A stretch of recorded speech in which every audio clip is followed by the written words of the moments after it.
করার টেকনিক, তাই না? যোজনী নির্ণয়। তাহলে 1 নম্বর সূত্র আমাদের কি লিখছিল? ধাতু মৌল সমূহের ক্ষেত্রে শেষ কক্ষপথে ইলেকট্রন হচ্ছে তার যোজনী। লিখে নিছো? ধাতু মৌল কোনগুলো? যে সকল মৌলের শব্দের উচ্চারণে কি থাকে? আম থাকে। Lithium, sodium, potassium, calcium, scandium, titanium, vanadium, অনেকগুলো মৌল আছে, আম আছে না? তাহলে এগুলো ধাতু। ধাতু শোনা আর একটা উপায় আছে যে শেষ কক্ষতে 1, 2 অথবা 3 ইলেকট্রন থাকলে সেটাও কিন্তু কি হয়?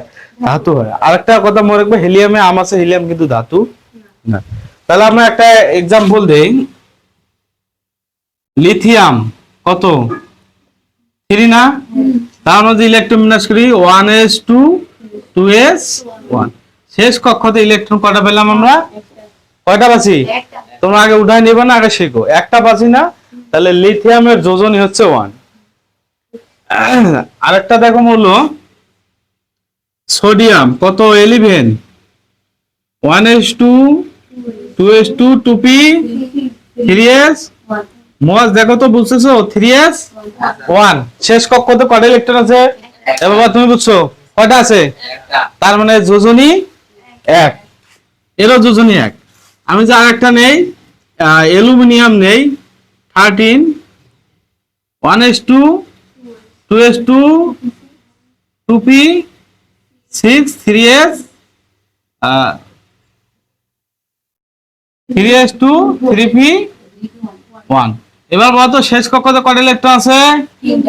কয়টা আছে মোয়াজ? 3s 3p। এগুলো একই কক্ষপথ না, একই উপশক্তি স্তর না? তাহলে ইলেকট্রন আছে কয়টা?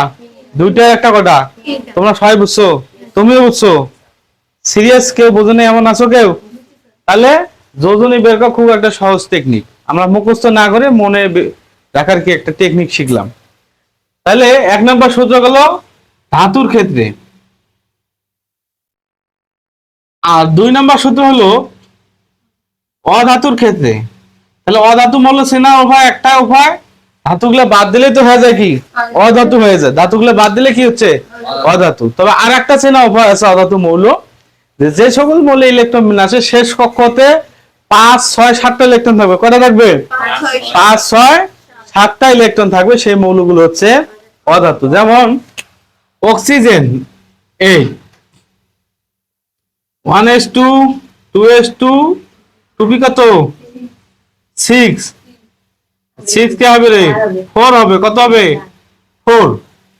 তাহলে অধাতু মৌলের ক্ষেত্রে যোজনী বের করার নিয়ম হচ্ছে 8 থাকি শেষ কক্ষতে ইলেকট্রন বিয়োগ। তাহলে শেষ কক্ষতে ইলেকট্রন আছে কয়টা? মোয়া 4 আর 2 কয়টা আছে? শেষ কক্ষতে ইলেকট্রন আছে কয়টা? 6টা আছে। 4 আর 2, তাহলে 8 - 6 ক্যালকুলেশন করলে কত পাবো? 2 পাবো। তার মানে অক্সিজেনের যোজনী। আমি যে আরেকটা মৌল নেই ফ্লোরিন 9, তাহলে কি হবে? 1s2 2s2 2p5। শেষ কক্ষতে ইলেকট্রন আছে কয়টা? 7টা। তাহলে 8 থেকে যদি 7 বিয়োগ দেই কত হবে? 1। তার মানে ফ্লোরিনের যোজনী 1। আরেকবার বলতেছি, যোজনী বের করা সহজ দুটো টেকনিক। একটা হলো ধাতু মৌলের ক্ষেত্রে। ধাতু মৌল কোনগুলো? যে সকল মৌল উঠছে না কি থাকে? আম থাকে, অথবা শেষ কক্ষতে 1, 2, 3 ইলেকট্রন থাকে। তাহলে ধাতু মৌলের ক্ষেত্রে যোজনী বের করার নিয়ম, শেষ কক্ষতে ইলেকট্রন হচ্ছে তার যোজনী। আমি অলরেডি এগুলো দেখাচ্ছি, বুঝছো তো নাকি? আর অধাতুর ক্ষেত্রে 8 থেকে শেষ কক্ষতে ইলেকট্রন বিয়োগ দিলে আমরা কি পাবো?